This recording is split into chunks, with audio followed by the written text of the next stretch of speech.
मुंबई के छत्रपति शिवाजी महाराज अंतर्राष्ट्रीय एयरपोर्ट पर यात्रियों की सुरक्षा में बड़ी चूक का मामला सामने आया है। बीती रात यहां एयर इंडिया और इंडिगो एयरलाइंस के 2 विमान के विंग आपस में टकरा गए। हादसे के वक्त दोनों विमानों में यात्री मौजूद थे। हालांकि इस टक्कर के तुरंत बाद दोनों विमान से सभी यात्रियों को सुरक्षित बाहर निकाल लिया गया और कोई हताहत नहीं हुआ। हादसे के बाद दोनों विमानों को ग्राउंड कर दिया गया। डीजीसीए ग्राउंड क्लियरेंस में चूक की जांच कर रहा है। अमेरिका के साथ ट्रेड डील के बीच विदेश मंत्री एस जयशंकर ने वॉशिंगटन में अमेरिकी विदेश मंत्री मार्को रूबियो से मुलाकात की। एस जयशंकर ने मार्को रूबियो के साथ कई अहम मुद्दों और दोनों देशों के बीच आपसी सहयोग बढ़ाने पर चर्चा की। विदेश मंत्री जयशंकर मार्को रूबियो की तरफ से आयोजित दुर्लभ खनिजों से संबंधित मंत्री स्तरीय बैठक में भी शामिल होंगे। इस बैठक का मकसद दुर्लभ खनिजों की सप्लाई चेन को मजबूत और सुरक्षित बनाना है। अमेरिका के साथ डील के बाद पीएम मोदी की जमकर तारीफ हो रही है। दिल्ली में एनडीए सांसदों की मीटिंग में पीएम मोदी का अभिनंदन भी किया गया। वहीं प्रधानमंत्री ने एनडीए सांसदों की मीटिंग में कहा कि इस सदी की सबसे बड़ी घटना दुनिया के सेंटर स्टेज में भारत का आना है। पूरी दुनिया में भारत की पूछ हो रही है। दुनिया के संतुलन में भारत की अहम भूमिका है। इस दौरान पीएम मोदी ने विपक्ष पर चुटकी भी ली। कहा कुछ लोग टैरिफ के फैसले को लेकर टूट पड़े थे। भारत और अमेरिका के बीच ऐतिहासिक ट्रेड डील कैसे हुई, इसे लेकर कॉमर्स मिनिस्टर पीयूष गोयल का बयान सामने आया। उन्होंने कहा कि पीएम मोदी ने सभी के हित को ध्यान में रखकर डील कराई है। कृषि, एमएसएमई से लेकर हर क्षेत्र को बम्पर मुनाफा होगा। पीयूष गोयल ने अमेरिकी राष्ट्रपति ट्रंप का भी आभार जताया। उनके मुताबिक ये डील पड़ोसी देशों की तुलना में सबसे अच्छी है। इससे भारत में इन्वेस्टमेंट का मार्ग लगेगा। भारत अमेरिका ट्रेड डील को लेकर नेता विपक्ष राहुल गांधी लगातार निशाने साध रहे हैं। राहुल ने कहा था कि अमेरिका के दबाव में पीएम मोदी ने डील को मंजूरी दी, जिस पर कॉमर्स मिनिस्टर पीयूष गोयल ने पलटवार किया।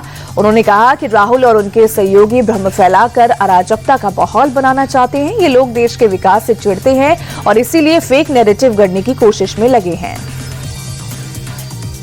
संसद में राष्ट्रपति के अभिभाषण पर धन्यवाद प्रस्ताव पर जारी चर्चा पर आज पीएम मोदी लोकसभा में जवाब देंगे। धन्यवाद प्रस्ताव पर चर्चा के लिए 18 घंटे का वक्त तय किया गया था, लेकिन 2 दिन से लोकसभा में नेता प्रतिपक्ष राहुल गांधी के आरोपों के बाद से जारी हंगामे की वजह से चर्चा नहीं हो पाई है। लोकसभा में स्पीकर पर पेपर फेंकने के मामले में विपक्ष के 8 सांसदों पर सख्त एक्शन लिया गया। स्पीकर ने उन्हें पूरे बजट सत्र के लिए सस्पेंड कर दिया है। संसदीय कार्य मंत्री किरण रिजिजू के प्रस्ताव पर स्पीकर ने गुरजीत औजला, मणिका मट्टेगौर, अमरिंदर सिंह राजा, वंटिंग, किरण कुमार रेड्डी, डीन कुरियाकोसे, एस वेंकटेश, हिबी इंटन और प्रशांत पटेल थॉमस को भी निलंबित कर दिया। सांसदों के निलंबन के खिलाफ राहुल और प्रियंका गांधी सहित कांग्रेस के सांसदों ने सदन के बाहर विरोध प्रदर्शन किया। सुप्रीम कोर्ट में आज पश्चिम बंगाल में चल रही एसआईआर के खिलाफ सीएम ममता बनर्जी की याचिका पर सुनवाई होगी। सीएम ममता बनर्जी सुनवाई के दौरान कोर्ट में मौजूद रहेंगी। संभावना है कि पेश से वकील रही ममता बनर्जी कोर्ट के सामने खुद अपना पक्ष रखेंगी। सीएम ममता ने 28 जनवरी को चुनाव आयोग के खिलाफ याचिका दायर कर एसआईआर की वैधता को चुनौती दी थी। बिहार सरकार के बजट में किसानों को बम्पर सौगातें दी गई हैं।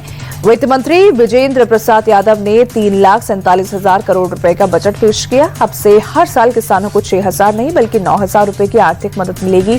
73 लाख किसानों को इसका सीधा फायदा पहुंचेगा। इसके अलावा एग्री इंफ्रास्ट्रक्चर पर 1 लाख करोड़ रुपए के इन्वेस्टमेंट का भी ऐलान किया गया है।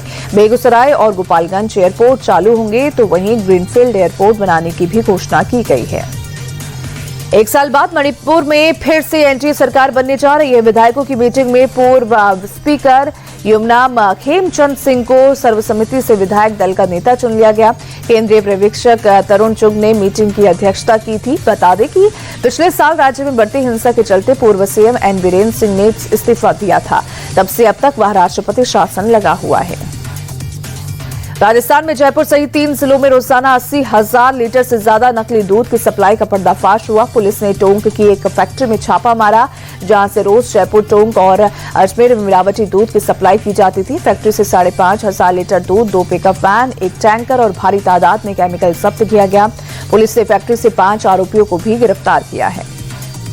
मुंबई से सटे विरार इलाके से एक बेहद ही परेशान करने वाली खबर आई है। फल बेचने वाले शख्स पर गटर का गंदा पानी फलों पर छिड़कने का आरोप है।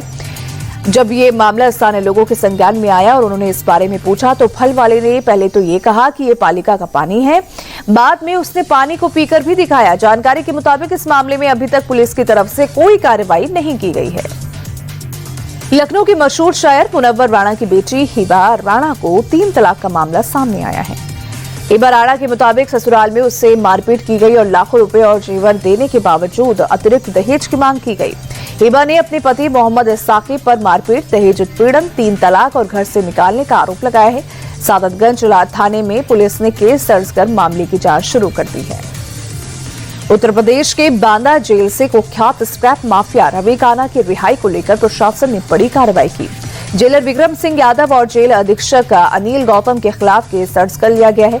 इस मामले में जेलर विक्रम सिंह पहले से ही सस्पेंड है। ग्रेटर नोएडा में गैंगस्टर रवि काना की 92 करोड़ से ज्यादा की संपत्ति को भी कुर्क कर लिया गया है।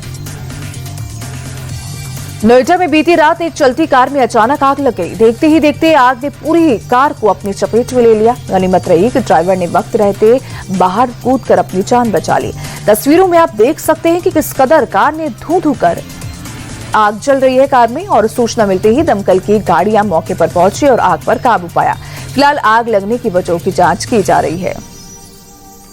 उत्तर प्रदेश में एसआईआर को लेकर समाजवादी पार्टी हमलावर है। लखनऊ में सपा नेताओं की बीएलओ से भिड़ंत हुई। सपा नेता पूजा शुक्ला अपने कार्यकर्ताओं के साथ दफ्तर पहुंची, जहां पर ये पूरा हंगामा हुआ है। समाजवादी पार्टी ने बीएलओ पर बीजेपी के एजेंट की तरह काम करने का आरोप लगाया, तो वहीं बीएलओ ने सपा नेताओं को मानसिक बीमारी के लिए दवाई खाने की हिदायत दी। बरेली में रेलवे की जमीन से अतिक्रमण हटाने की कार्रवाई की गई। 2 बुलडोजर की मदद से अवैध कब्जे को हटाया गया। इस दौरान भारी पुलिस बल और आरपीएफ की टीम मौजूद रही। जानकारी के मुताबिक लोगों ने झोपड़ी, टॉयलेट और दीवारें बनाकर जमीन पर अवैध कब्जा किया था। इस अतिक्रमण को हटाने के लिए पहले ही नोटिस दिया गया था, बावजूद इसके अवैध कब्जा नहीं हटाया गया। इसके बाद बुलडोजर की कार्रवाई की गई। त्योहारों से पहले दिल्ली वालों को मुख्यमंत्री रेखा गुप्ता ने बड़ा तोहफा दिया है। सीएम ने ऐलान किया है कि अब से हर होली और दिवाली पर दिल्ली की महिलाओं को फ्री एलपीजी सिलेंडर दिए जाएंगे। ये राहत उन परिवारों को मिलेगी जिनके पास वैध राशन कार्ड होगा। दिल्ली वालों को योजना के तहत 853 रुपए उनके अकाउंट में मिलेंगे, जिससे वो सिलेंडर खरीद सकते हैं। सरकार इसके लिए अलग से 242 करोड़ रुपए का फंड जारी करेगी। छत्तीसगढ़ के सीएम विष्णुदेव साय ने राज्य के पहले स्पेस सेंटर का उद्घाटन किया। नवा रायपुर के राखी गांव के शासकीय उच्च स्तर माध्यमिक स्कूल में सेंटर का उद्घाटन किया गया। इस दौरान मुख्यमंत्री के साथ ग्रुप कैप्टन शुभांशु शुक्ला भी मौजूद रहे। मुख्यमंत्री ने कहा कि विज्ञान अब किताबों तक सीमित नहीं रहेगा। रायपुर का स्पेस सेंटर में qualified clean room, jet satellite, laboratory, ground station और मिशन कंट्रोल सेंटर जैसी एडवांस सुविधाएं इससे लैस होगा।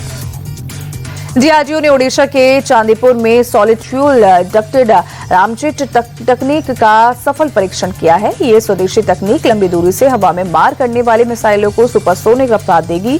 इस सफलता से भारत अब उन चुनिंदा देशों में शामिल हो गया है जिनके पास अपनी रामजेट पावर है। अब भारतीय मिसाइलें दुश्मन के विमानों को नो एस्केप जोन में फंसाकर पल भर में तबाह कर सकेंगे।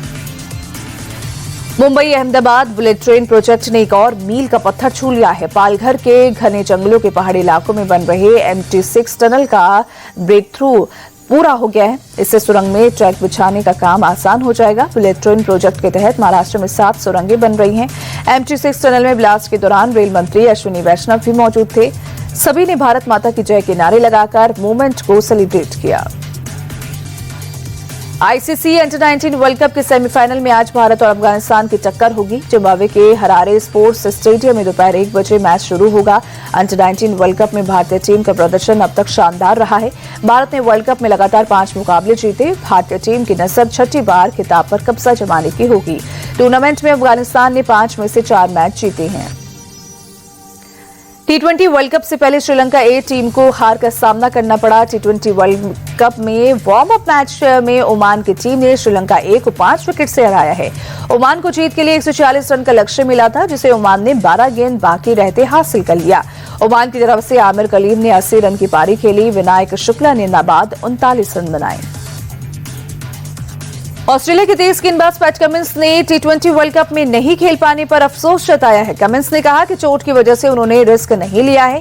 कमिंस ने बताया कि ऑस्ट्रेलिया के लिए वो टेस्ट फॉर्मेट की तैयारियों में जुटे हुए हैं। T20 वर्ल्ड कप में पैट कमिंस की जगह बेन एवार्शियस को टीम में चुना गया है। विमेंस प्रीमियर लीग के एलिमिनेटर मुकाबले में गुजरात जायंट्स को हराकर दिल्ली कैपिटल्स लगातार चौथी बार फाइनल में एंट्री कर ली है। अब 5 फरवरी को फाइनल में दिल्ली का सामना रॉयल चैलेंजर्स बेंगलुरु से होगा। एलिमिनेटर मुकाबले में गुजरात जायंट्स ने बेत मुनी के नाबाद अर्धशतक की मदद के साथ विकेट पर 168 रन बनाए। जवाब में दिल्ली ने 16वें ओवर में 3 विकेट खोकर 7 विकेट से जीत दर्ज कर ली है। दिल्ली के लिए जेमिमा रॉड्रिक्स ने 41, लिजेली ली ने 43 और शेफाली वर्मा 31 रन बनाए। विमेंस प्रीमियर लीग के एलिमिनेटर मुकाबले में दिल्ली कैपिटल्स की जीत का फैंस ने जमकर जश्न मनाया। हाथ में दिल्ली कैपिटल्स का झंडा लिए हुए फैंस डांस करते नजर आए। दिल्ली की बल्लेबाजी की क्रिकेट फैंस ने जमकर तारीफ की। दिल्ली के प्रशंसकों में गजब का उत्साह है, तो वहीं गुजरात जायंट्स के फैंस निराश नजर आए।